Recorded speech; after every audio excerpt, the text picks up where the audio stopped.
The kettle whistled as I stood in my small kitchen, sunlight spilling across the counter. Outside, birds chirped and the scent of lilacs drifted through the open window. Peace, the kind you don't realize you're clinging to until it's gone. That's when the doorbell rang. I opened it to see Colin, my only son, and his wife Vanessa smiling like a postcard. Colin leaned in for a hug that felt too forced to be real. "Mom," he said, voice overly cheery, "we thought we'd surprise you." Vanessa held up a paper bag. "Your favorite, cinnamon raisin scones." I blinked, stepping aside. "Well, come in." They settled onto the sofa, Vanessa crossing her legs elegantly, scanning the living room like she was already taking inventory. Colin chuckled, looking around. "You've kept everything the same. Feels like childhood all over again." "I like it quiet," I said simply. We made small talk. I served them tea. Vanessa complimented my teacups. Colin asked about my knees. Something was off, they were too nice, too rehearsed.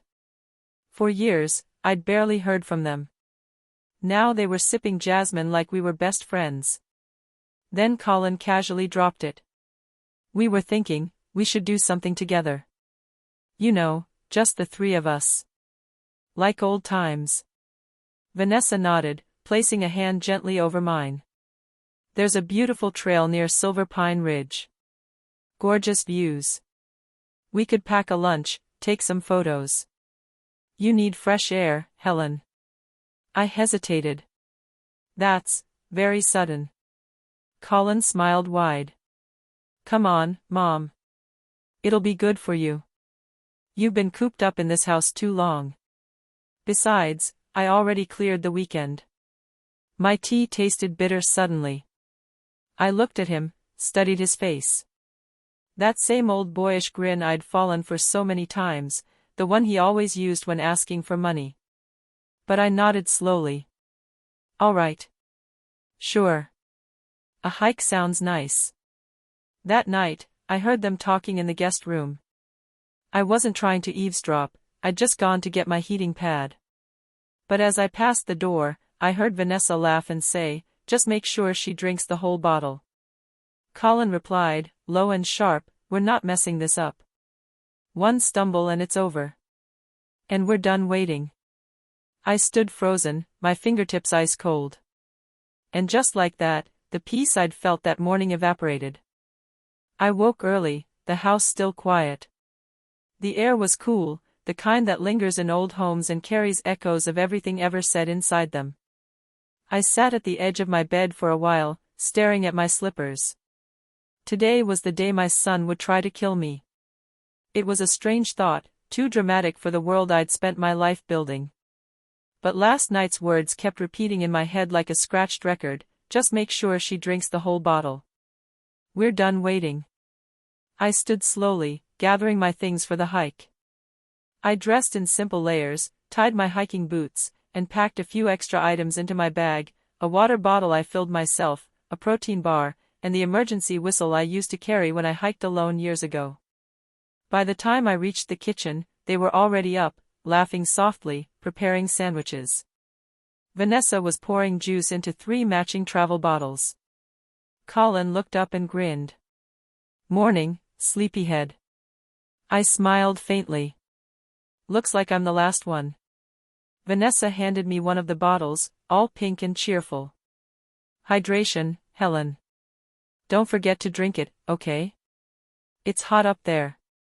I took it carefully, nodding. "Thank you." She smiled too quickly. "Don't forget.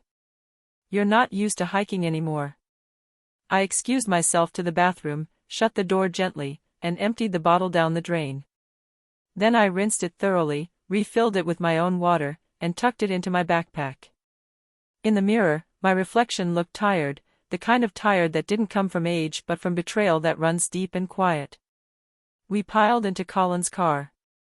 Vanessa sat up front, adjusting the GPS and playing upbeat music. "You're going to love the view from the top," Colin said. "It's one of those places that makes you feel alive." I nodded, looking out the window. Then I'll be sure to take it all in. We drove past the city limits, past gas stations and farm fields, until the road narrowed and trees closed in around us. As the sun climbed higher, I leaned my head back against the seat. I didn't know if I'd come back tonight. But I did know one thing. They had picked the trail. I would pick the ending. The trail was quieter than I expected. No birdsong, no crunch of other hikers nearby. Just the wind slipping through the pine needles and the occasional creak of the forest bending under sunlight. Vanessa was already snapping photos. Helen, stand right there. The view behind you is amazing. Her voice was coated in sweetness, sticky and unnatural. Colin chimed in. We'll rest at the overlook. Maybe grab some selfies. Might be the last time we do this kind of thing together. I glanced over at him. His face was calm, even cheerful. But his fingers tightened just a little too much on the straps of his backpack. We kept walking. Each bend in the trail grew steeper, each stone looser. I stumbled once, not by accident, and Vanessa rushed to steady me. Careful, she cooed. You don't want to slip. I smiled and nodded, saying nothing. When we reached the clearing, it was everything they promised: wide views, sharp cliffs, a drop steep enough to make your stomach twist. One strong shove and gravity would do the rest. Colin gestured to a rock near the edge. Why don't you sit, Mom? Take a breath. I stepped toward it, then paused. Oh, I said, reaching into my bag. Before I forget, snacks. I brought something for all of us. I pulled out 3 energy bars and handed them around. I knew which one I'd laced, the same way they had laced my drink. Except mine wasn't to kill. Mine was just to pause time long enough. Vanessa bit in eagerly, eyes still scanning the horizon like she was picturing my body tumbling below. Colin was slower, chewing thoughtfully. I leaned back on the rock, sipping water from my swapped bottle, calm. Minutes later, the effects began. Colin's voice slurred first. Weird, feel dizzy. Vanessa blinked rapidly. Is the altitude messing with me? I stood slowly, brushing off my pants. I guess I should thank you, I said, my voice low but clear. You taught me exactly how to outthink the both of you. Colin swayed. What did you do? Just even the playing field. Vanessa dropped to her knees. You're crazy. No, I replied. Just awake now. They collapsed beside each other, dazed and slipping fast. I turned and walked down the mountain alone. The sun was starting to dip, tinting the forest in gold and copper. My steps were steady, boots firm on the trail as I descended. Every sound was crisp, the crunch of needles, the distant flutter of wings. My own breath finally relaxed. Then, a voice. Weak, ragged, barely audible through the hush of the trees. Help, someone. I paused, heart leaping. It came again. Please. I veered off the trail and pushed through a thicket of brush. There, just beyond a moss-covered boulder, lay a man. One leg bent awkwardly, blood dried at his temple. His clothes were torn. A faint tremor ran through his hand. He looked up, eyes glassy. Can you call help? Without hesitation, I pulled out my phone and dialed emergency services. Yes. Injured hiker. Male. Mid-60s, I think. State Park. Yes, GPS on. Please hurry. I crouched beside him, gently placing a jacket over his chest. You're going to be okay. His hand gripped mine. Didn't think anyone would find me. I smiled faintly. You were lucky. No, he whispered, you were the lucky one. I blinked. What's your name? I asked. Leonard, he rasped. Leonard Graham. I nearly dropped my phone. Graham. The Graham Group. The same powerful firm Colin had been groveling to for months, the one he bragged about landing an upcoming pitch with. He didn't know the man himself was right here, broken and vulnerable, cradled in the arms of the woman he tried to kill. How poetic. I said nothing. Just stayed there holding Leonard's hand until the whir of helicopter blades echoed through the valley. Rescue workers flooded in minutes later, strapping him onto a stretcher, rattling off vitals, radioing for backup. As they lifted him into the helicopter, he caught my eye one last time. "Thank you," he said hoarsely. "If there's ever anything at all." I nodded. The rotor wash kicked up leaves and dust as they lifted off. I shielded my eyes. In that moment, I felt strangely grounded, as if fate had handed me not just survival, but a thread of destiny itself. Colin had chosen this place to end my story.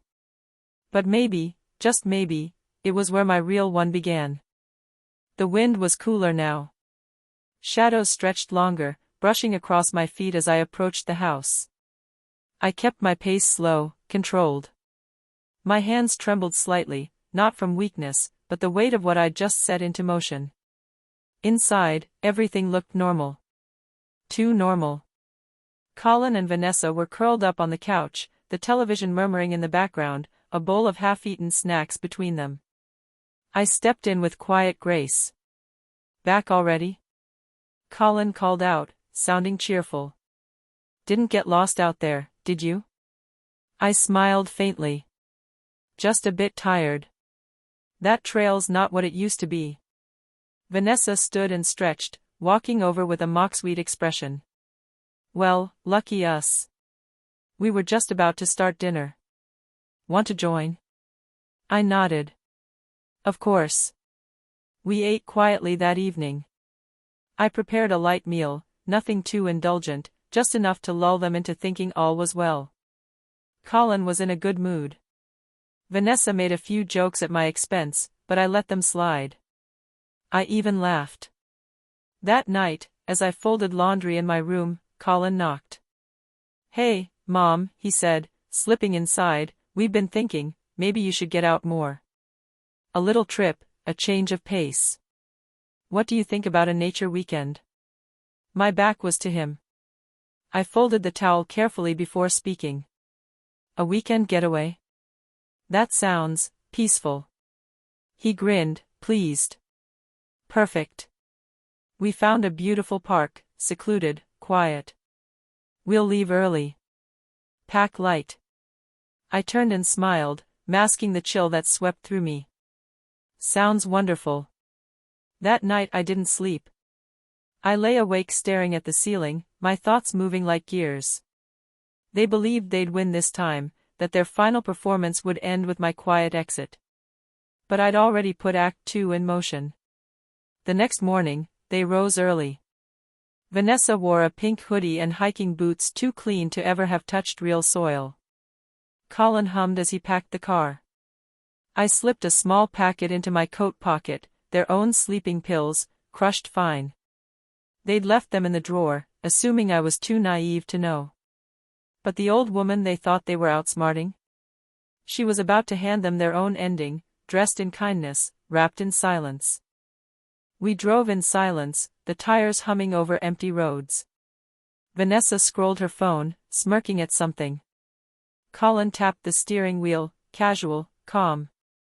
The farther we got from the city, the lighter I felt. The air thinned, and so did my fear. "Almost there," Colin said as we turned onto a gravel road. "You're going to love this place, Mom. No cell towers. Just nature." I smiled. Just what I need. The forest wrapped around us like a secret. Tall trees arched overhead, filtering sunlight into soft beams. Birds called somewhere far off. We parked near a wooden trail sign that pointed upward. "Hope you brought your walking shoes," Colin joked, slinging a backpack over one shoulder. I didn't answer. Just fell into step behind them. We climbed. Higher. Deeper. No one else around. When Vanessa began to slow, I offered her water from my thermos. "Drink," I said kindly. "Stay hydrated." She smiled, almost surprised. Thanks. Colin took a sip too. I watched, calm. Minutes passed. Then something shifted. Vanessa blinked a little too slow. Colin stumbled, just slightly, but enough. My heart remained still. You two okay? I asked. Vanessa shook her head, confused. Weird. I feel dizzy. Colin rubbed his eyes. What's in this water? I shrugged. Just what you left in the house drawer. Their eyes widened, realization hitting like a punch. Vanessa sank onto a log. You spiked us? Colin tried to stand but staggered, his words slurred. What did you do? I stepped back, watching them fold in on themselves, their energy sapped, their breaths slow and shallow. You wanted a quiet place, I said softly. A scenic spot where I'd vanish. But now, you're the ones too weak to move. And I'm just getting started. Vanessa tried to speak, but her limbs failed her. Colin reached for me, rage in his eyes, but his hand dropped like a fallen leaf. I crouched beside them, voice calm. Don't worry. I'll call for help. Eventually. They were still conscious, but only barely. I took a photo. Then stood and turned toward the path. The trail twisted ahead, but I walked it with the ease of someone who'd memorized every turn. I didn't look back. I kept walking, the trail narrowing as I descended. A single bird called out overhead. The trees parted, revealing a valley tinged in soft morning gold. Then, a sound, faint, broken. Not from behind, but ahead. Help, please. I paused. There, crumpled near a cluster of boulders, lay a man. Gray-haired, dressed in hiking gear, one leg twisted unnaturally beneath him. His face was pale, slick with sweat, eyes glazed with pain. Can you hear me? I asked, crouching down beside him. He nodded weakly. Slipped. Think my leg's broken. Phone's dead. I didn't hesitate. I pulled out my cell and called emergency services. Calmly, clearly, I gave them our coordinates. He gripped my hand. You saved me. The ambulance arrived within 20 minutes. Paramedics rushed to stabilize him, lifting him carefully onto a stretcher. One of them turned to me. Ma'am, do you want to ride along? I'll follow, I said. I've done enough wilderness for today. At the hospital, I waited outside his room, unsure why. Maybe it was habit. Maybe it was hope. After a while, the door creaked open. Miss Dawson? I stood. He's asking for you, the nurse said with a smile. Inside, the man lay in a hospital bed, his leg elevated in a cast. His eyes were alert now, face less pale. They told me you stayed. I nodded. Of course. I'm Leonard, he said. Leonard Graham. The name struck me like a bell. Graham Group. The investment firm Colin had spent years trying to impress. The very one he always said was his big ticket in. I kept my expression neutral. Helen Dawson. His smile was warm, tired, grateful. I don't know how to repay you. I shook my head. You don't have to. But Leonard's gaze was sharp. You're kind. That much is obvious. But there's more to your eyes. Pain. Strength. I said nothing. Then he added gently, if there's ever anything you need, truly, anything, you call me. I smiled faintly, still not revealing what I knew. I didn't need anything, not yet. But I did take the business card he offered. Just in case. Because sometimes, fate doesn't just bring you to the edge. Sometimes, it leaves a rope. I returned home before nightfall. The house was dark, silent. Still. I took a long, hot shower and went to bed early. For the first time in weeks, I slept soundly. But morning brought noise. Pounding. The front door rattled violently. I opened it to find Colin and Vanessa, disheveled, scratched, wild-eyed. "You left us up there," Vanessa shrieked, shoving past me. "I thought you were gone," I said flatly. "I blacked out. Woke up alone. Sprained my ankle. Someone else called an ambulance." Colin didn't speak at first. He limped inside, collapsed onto the couch, then looked up at me, eyes dark, unreadable. Vanessa, still fuming, hissed, "We almost died. And you just left?" I tilted my head. "Funny. You said we were going to spend peaceful time together. Not permanent." They didn't respond. Vanessa stormed upstairs. Colin sat in silence, his expression unreadable. But I saw the flicker of doubt now. He wasn't sure what I knew. That terrified him. I spent the rest of the day quietly, cooking, humming, sweeping, all while they lay weak on the couch, their eyes sunken, bodies aching. "You okay?" I asked at one point, setting a bowl of thick soup on the table.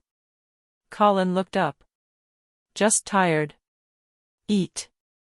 You'll feel better." And they did. Every spoonful. Every bite. They ate the soup. The soft buttered rolls. The sweet baked squash. They trusted it again. Later, when they were too sluggish to argue, Vanessa mumbled, "We should have waited till after the house was ours." I stopped in the hallway, just out of sight. Colin's voice was low. "She's playing along too easily. She knows something." Vanessa whispered, "Then we'll play nicer. Earn her trust. Finish what we started." That was all I needed to hear. They hadn't learned a thing. They weren't sorry. They were just waiting. But so was I. The house wasn't theirs. The deed was still in my name. The money they spent came from credit lines I'd quietly reopened in Colin's name. And every kind smile I gave them now? It was bait. Let them think they were winning. Let them think I was soft again. Let them think the poison hadn't already been served. Because in this house, the real trap had just begun. From that day on, I cooked every meal with extra care. Vanessa liked the rich things, creamy gratins, oil-glazed roasts, thick pumpkin soup laced with heavy cream. Colin craved salt and fat, sausages, fried rice with crispy lard, extra bacon. They devoured it all. Mom," Colin would murmur between bites. "You're the best." I smiled, wiping my hands on a dish towel. "Eat up, sweetie." Vanessa rubbed her belly. "You should open a restaurant. This is heaven." They didn't know I was counting. Every gram of butter.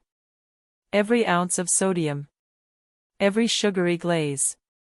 Slowly, surely, they were being dulled, bloated, tired, irritable. "I've been feeling off lately," Colin said one evening. "Sluggish." "Me too," Vanessa added, rubbing her temples. "Maybe the weather?" "Could be," I replied softly, pouring more hot broth into their bowls. Meanwhile, I ate light, steamed greens, oatmeal, boiled eggs. In secret, I exercised again. Early mornings, I'd walk the garden in circles. Small dumbbells in my room. My strength was returning. My mind sharpening. They lounged more. Bickered more. Colin's eyes began to dull. Vanessa's skin lost its glow. One night, I overheard Colin whisper, "She's fattening us up like pigs." Vanessa snapped, "Don't be paranoid. She's just old." But I could see it. The fear was creeping in. The next week, Colin's company called. I picked up. "He's sleeping." "Again?" the voice said. "He missed the Graham pitch. We're considering removing him from the team." I smiled gently. "I'll let him know." He wasn't just tired now. He was slipping. Losing opportunities. his body slowing, mind fogging. And all the while, I smiled. One evening, I walked into the living room with a tray. "Special tonight," I chirped. "Braised lamb ribs. Your favorite." They didn't even look up. Colin stared blankly at the TV. Vanessa muttered, "Not hungry." I placed the tray down and straightened my apron. "Eat," I said, voice cool. "You'll need your strength." Colin blinked. "For what?" I tilted my head. "For the storm coming." He froze. Vanessa's fork clattered to the floor. I smiled, slow and sharp. "Because when I said I forgave you, I stepped closer, I lied." 2 days later, Colin knocked gently on my door. "Mom," he said, voice soft. "We've been talking, maybe it's time for a little family trip. Get some air, reconnect." "You'd like that, wouldn't you?" I smiled. "Oh, Colin," I said warmly, "that sounds wonderful." He beamed. Vanessa peeked over his shoulder. We were thinking Sable Ridge. Fresh air, peace. A real getaway. My hands were already folding clothes. The next morning, we left at sunrise. Colin drove. Vanessa hummed along to soft jazz. I stared out the window, watching the city disappear behind us. The drive took hours. Twisting roads, steep climbs. Tall pine trees lined both sides of the trail, quiet and waiting. "This is it," Colin said, pulling up to a lonely trailhead. "Just a short hike to the overlook." We started walking. The trail was silent. Colin walked ahead, Vanessa beside him. I followed slowly, letting my breath fall into rhythm with the rustling leaves. Halfway up, Colin turned around, wiping sweat from his brow. "Mom, need help?" I waved him off. "I'm stronger than I look," I said. He chuckled. By the time we reached the overlook, the sun had begun to set. Vanessa pointed. "Look at that view." I stepped forward, pretending to admire it. The drop below was steep, at least 100 feet. Jagged rocks, a ravine. No barriers. Perfect. Colin came up behind me, his hand brushing my shoulder. "Careful, Mom," he said. "Wouldn't want you slipping." I turned slowly, looking him right in the eye. "Slipping?" I asked. His smile twitched. "You know, these trails, unpredictable." Vanessa laughed softly. "Maybe we should rest." I reached into my bag, pulled out 3 energy bars. "Here," I said, handing them out. "You must be starving." They took them. Bit in. I waited. Minutes passed. Colin rubbed his temple. Vanessa blinked rapidly. "Feel weird," he mumbled. I sat calmly on a rock, hands folded. Vanessa swayed. My head. Colin dropped to his knees. What did you?" I stood. "Return to sender," I said softly. "The powder you used in your little electrolyte drink? I found it. Mixed a bit back in these." Their eyes widened. Panic. Confusion. Collapse. I stepped over their crumpled bodies, adjusted my scarf, and began my descent. By the time the sun dipped below the trees, I was halfway down the mountain, light on my feet, like I'd finally left a burden behind. The call came the next morning. "Ma'am," the search coordinator said, "we found them. Alive. Dehydrated. Disoriented. They'll be transferred to the city hospital shortly." I thanked him, hands steady, voice calm. Then I got dressed, soft slacks, cardigan, the scent of rosemary still on my skin from the soap I'd used. I made myself a cup of tea, drank it slowly, then headed out. At the hospital, I arrived just as they were wheeled in, Colin with a gash above his eyebrow, Vanessa pale and shivering, muttering nonsense through cracked lips. "Mom," Colin croaked, spotting me. What happened?" I tilted my head, expression kind. I don't know, sweetheart. One moment we were hiking, next I was waking up halfway down the trail with a sprained ankle. I rolled up my pant leg, revealing the bandage. You must have eaten something bad, I added. So glad you're okay. Vanessa opened her mouth, but the nurse was already pushing her toward a side room. Later, the doctor told me they'd recover, physically, at least. Extreme stress, she said. Malnourishment. Delirium. They'll be weak for a while. I see, I nodded. Back home, I made their favorite chicken soup. For the next 3 days, I served them hot meals, warm tea, careful words. I smiled when they asked me for help. I brought fresh towels. Vanessa tried to snap once, but her voice faltered. By the time they were well enough to walk again, I had packed every last item they owned into 3 neat suitcases, sitting by the front door. When they came downstairs, I was waiting with 2 envelopes. Colin opened his first, a debt invoice, every dollar spent on their trip, food, care, and more. Vanessa's hand shook as she opened hers, a legal eviction notice. I gave you my home, I said softly, and you tried to erase me from it. Now I'm erasing you. Colin's mouth opened, but I held up a finger. One more thing, I added, pulling out a final folder, the house deed. You never read the contract I gave you. It wasn't real. Just an unsigned copy. Vanessa gasped. Colin paled. I opened the door. Leave. And they did. No fight. No farewell. Just 2 silhouettes shrinking down the street, their shadows longer than their hearts. I closed the door behind them. And for the first time, it stayed closed. Quiet. Peaceful. Mine. Like, share and subscribe if you've ever believed it's never too late to choose peace.